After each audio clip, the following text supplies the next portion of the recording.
Une rue de vieux Belleville. J'ai deux amours, mon pays et Paris.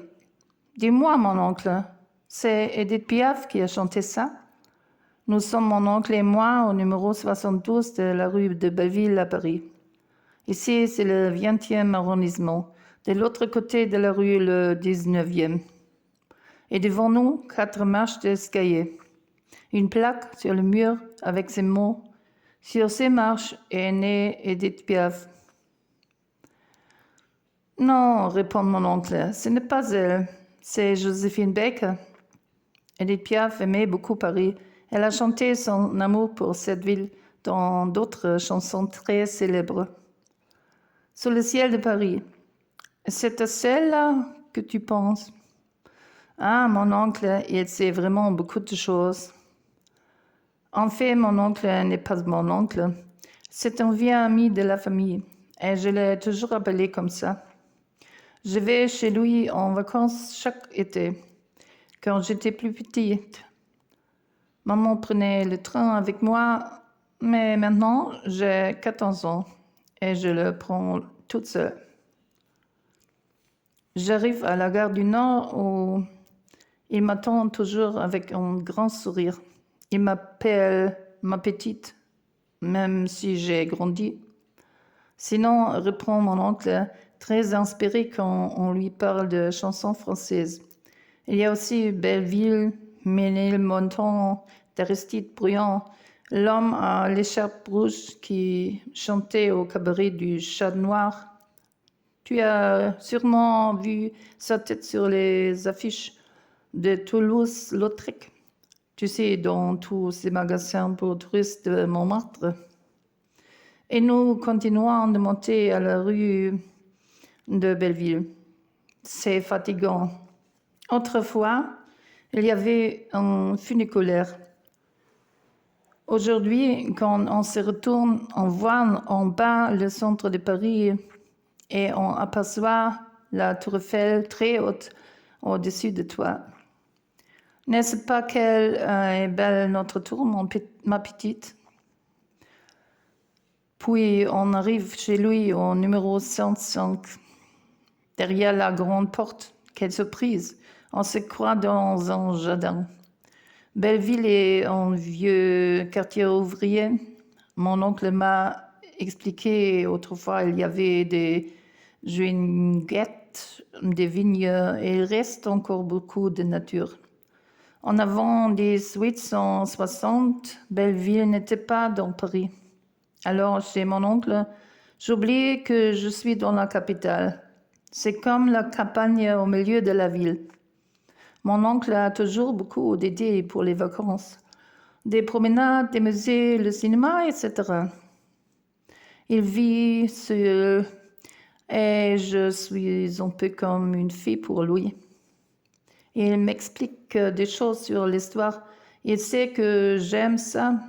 Et puis, il raconte si bien. Avant de prendre sa retraite, il travaillait comme chauffeur de taxi. Paris, je le connais comme ma poche. Toutes ces rues, de jour comme de nuit. Tu sais, me dit-il fièrement, si tu cherches une rue, demande-moi. Et il me raconte des choses qui me font peur, des histoires de gens un peu bizarres qu'il a pris en taxi la nuit. Moi, je n'ai que 14 ans, je ne connais pas tout, mais quand je serai adulte, je ne serai pas chauffeur de taxi à Paris. C'est trop grand. Ce soir, mon oncle est au téléphone et me laisse seule dans le salon. Je me sens un peu perdue.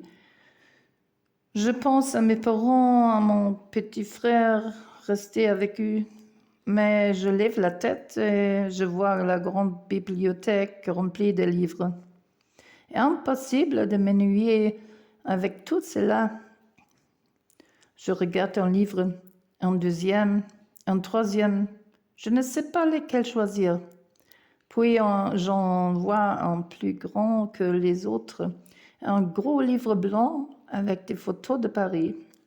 Je l'ouvre et je reconnais la scène, les parcs, la Tour Eiffel. Sur une page, une photo en noir et blanc avec écrit en bas « Belleville en 1956 ».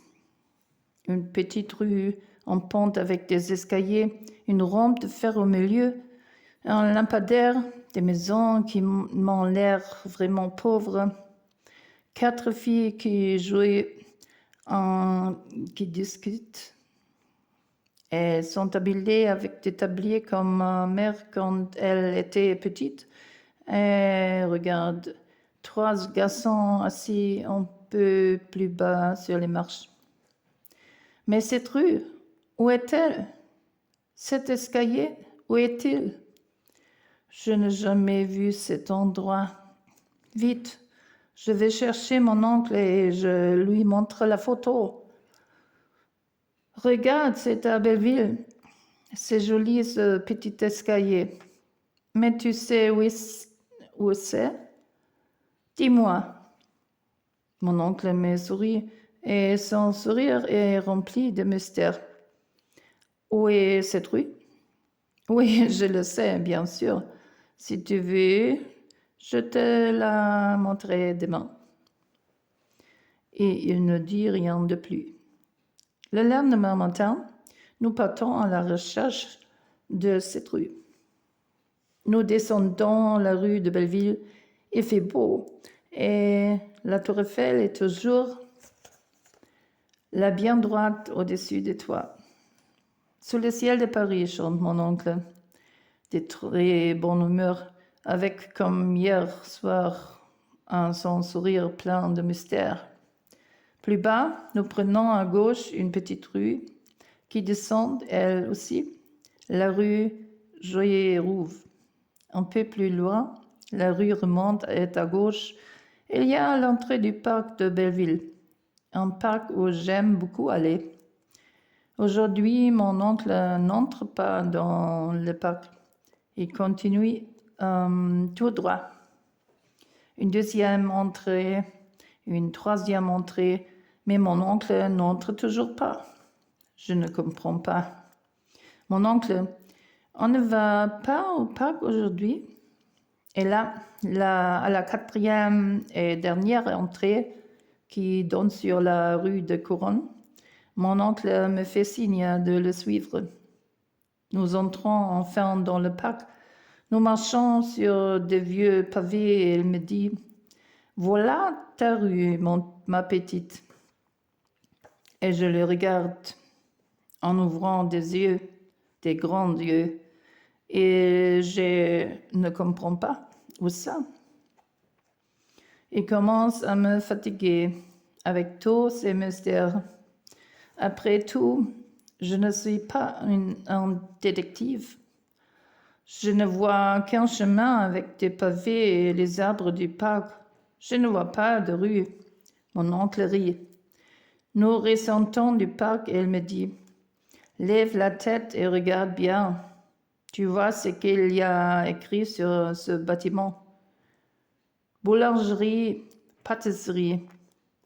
Pourtant, tu ne vois aucune boulangerie, n'est-ce pas? Le texte est presque effacé.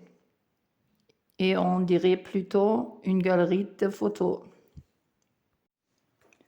Alors, n'oublie pas ce que tu viens de voir et nous en reparlerons ce soir après dîner.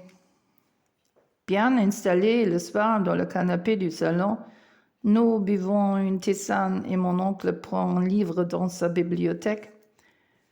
Encore un livre sur Paris. Il tourne les pages et trouve la photo qu'il veut me montrer. Regarde-moi, petite. Tu vois la boulangerie? Tu reconnais ces bâtiments? C'est encore une photo en noir et blanc, mais plus ancienne que celle que j'avais vue hier. Oui, je vois bien la façade d'une boulangerie. On y vend vraiment du pain. Et plus loin, je vois une petite rue qui monte avec ses escaliers, la rampe en fer au milieu, les lampadaires. Je lis « Passage Julien Lacroix » et je reconnais ma rue vue d'en bas. Mon oncle me donne alors un plan de Paris et me demande de la chercher. Rien. Il y a bien la rue Julien Lacroix dans le 20e arrondissement. Mon oncle m'en a parlé qu'à le long de cette rue, il y a une église catholique, un temple protestant et une synagogue. C'est pour lui l'image de Belleville, mais pas de passage Julien Lacroix. Ma petite, la rue que tu cherches a disparu. Elle existait encore quand j'étais plus jeune. Une petite rue avec des vieilles bicoques d'ouvriers. Les amoureux s'embrassaient la nuit dans les escaliers et les enfants jouaient devant la porte de Jésus. Mon oncle voit moi, air triste et continue. Tu l'aimes bien, le parc de Belleville, dit. Tu aimes y jouer, t'y promener? Eh bien, quand ils ont construit ce parc, ils ont détruit le passage Julien Lacroix et d'autres rues comme la rue Vélin où l'écrivain Georges Perec a vécu enfant. Il ne reste que quelques pavés. Tu es triste? Tu trouves qu'elle était plus jolie, ta rue? Mais il faut bien que Paris respire. Il lui faut des arbres. Alors on doit parfois choisir les vieilles bicoques ou un beau parc tout neuf.